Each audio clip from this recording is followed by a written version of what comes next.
Hello student, आज हम बात करते हैं टॉपिक विलयन पर। दो या दो से अधिक पदार्थों के समांगी मिश्रण को विलयन कहा जाता है। जबकि ये भी कहा गया है विलयन दो प्रकार के होते हैं, एक समांगी विलयन होता है, एक विसमांगी विलयन होता है। तो समांगी विलयन में विलेय तथा विलायक। अब बात आती है विलेय तथा विलायक की, तो यहाँ पे इसको भी स्पष्ट कर लेते हैं। सबसे पहले विलेय, वह पदार्थ जो विलयन में सूक्ष्म मात्रा में होते हैं विलेय पदार्थ कहलाते हैं। विलेय, इसका मतलब ये हुआ विलयन में जो भी घटक सबसे कम मात्रा में होगा, दो में से कम मात्रा में, वो कहलाएगा आपका विलेय पदार्थ। हो सकता है किसी विलयन में दो से अधिक घटक मिले हों, तो उसमें से जो सबसे अधिक वाला होगा, अधिक मात्रा में जो घटक होगा, वो केवल विलायक होगा। उसके अलावा जो भी होंगे वो सारे के सारे विलेय ही कहलाएंगे। तो यहाँ पे हम बात करते हैं विलेय पदार्थ की। तो विलयन में उपस्थित वह घटक जो सूक्ष्म मात्रा में होता हो या पूर्ण रूप से घुला हो, दिखाई ना दे रहा हो, वो क्या कहलाएगा? विलेय पदार्थ कहलाते हैं। किसी भी विलयन में उपस्थित सूक्ष्म मात्रा वाला पदार्थ विलेय कहलाता है। जैसे जल में नमक, जल और नमक के घोल में जल की मात्रा अधिक होती है, उसमें नमक की मात्रा कम होती है, इसलिए नमक विलेय पदार्थ होगा। उसी प्रकार से जल में चीनी भी, जो चीनी है वो विलेय पदार्थ होगा, जल जो है वो विलायक होगा। अब बात करते हैं विलायक, वह पदार्थ, वह पदार्थ जिसमें कोई भी अन्य पदार्थ घोला जाता है विलायक कहलाता है। अगर हम विलयन के सापेक्ष बात करते हैं तो किसी भी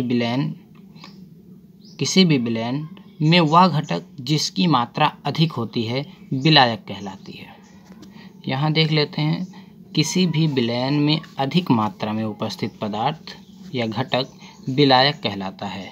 जैसे जल तथा नमक के घोल में अगर हम बात करें तो जल जो है वो विलायक है, नमक क्या है? वो विलेय पदार्थ है।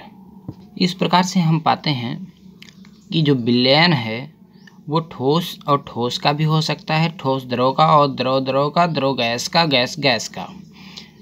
इस प्रकार से हमें कई प्रकार के विलयन प्राप्त होते हैं।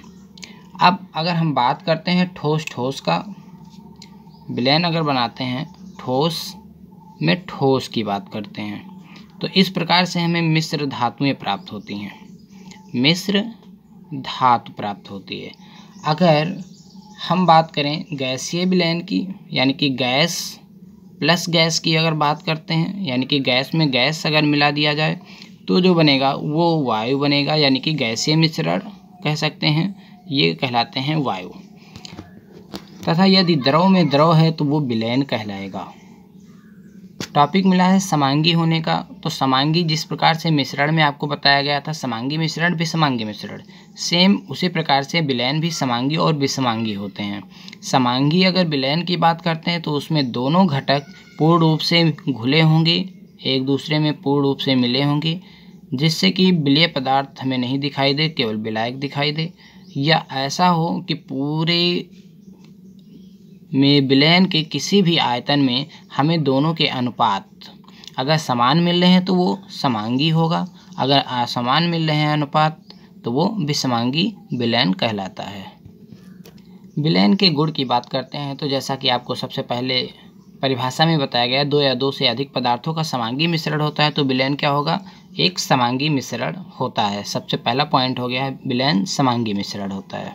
नेक्स्ट बात करते हैं, विलयन के जो कण होते हैं, वास्तविक जो विलयन होगा उसके जो कण होंगे उन्हें हम नग्न आँखों से नहीं देख सकते हैं, यानी कि उनके जो कण हमें विलयन में नहीं दिखाई देंगे, वो चाहे विलायक के हों या विलेय के कण हों, वो हमें दिखाई नहीं देंगे। इसका अर्थ ये हुआ कि उनका जो व्यास होगा वो बहुत ही कम होगा, लगभग 1 नैनोमीटर के बराबर होते हैं।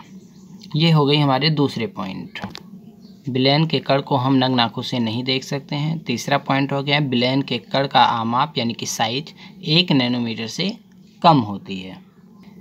नेक्स्ट पॉइंट है, यदि हम विलयन से प्रकाश की किरणों को गुजार देते हैं, प्रकाश की किरणें को एक ओर से गुजार देते हैं दूसरी ओर, तो हमें प्रकाश का पथ प्रदर्शित नहीं होता है। इससे स्पष्ट होता है कि विलयन के जो कण होते हैं वो प्रकाश का प्रकीर्णन नहीं करते हैं। नेक्स्ट पॉइंट है, विलयन के जो कण हैं वो विलायक और विलेय 2 कण होते हैं विलयन में। इन दोनों कणों को हम यदि छानने की प्रक्रिया से अलग करना चाहें तो हम नहीं कर सकते हैं, क्योंकि विलेय तथा विलायक के कण 1 नैनोमीटर से कम हो जाते हैं, आंखों से दिखाई नहीं देते, जिन्हें हम छन्न के द्वारा छान नहीं सकते हैं। तथा एक नेक्स्ट पॉइंट ये हो सकता है कि विलयन जो होते हैं वो अस्थायी होते हैं। तो ये हो गए आपके 6 पॉइंट विलयन के गुण के, जो कि जिसके आधार पर हम कह सकते हैं कि कोई भी मिश्रण विलयन है या नहीं। इसके बाद हम नेक्स्ट बात करते हैं विलयन की सांद्रता की, जो आपको अगली क्लास में बताया जाएगा। धन्यवाद।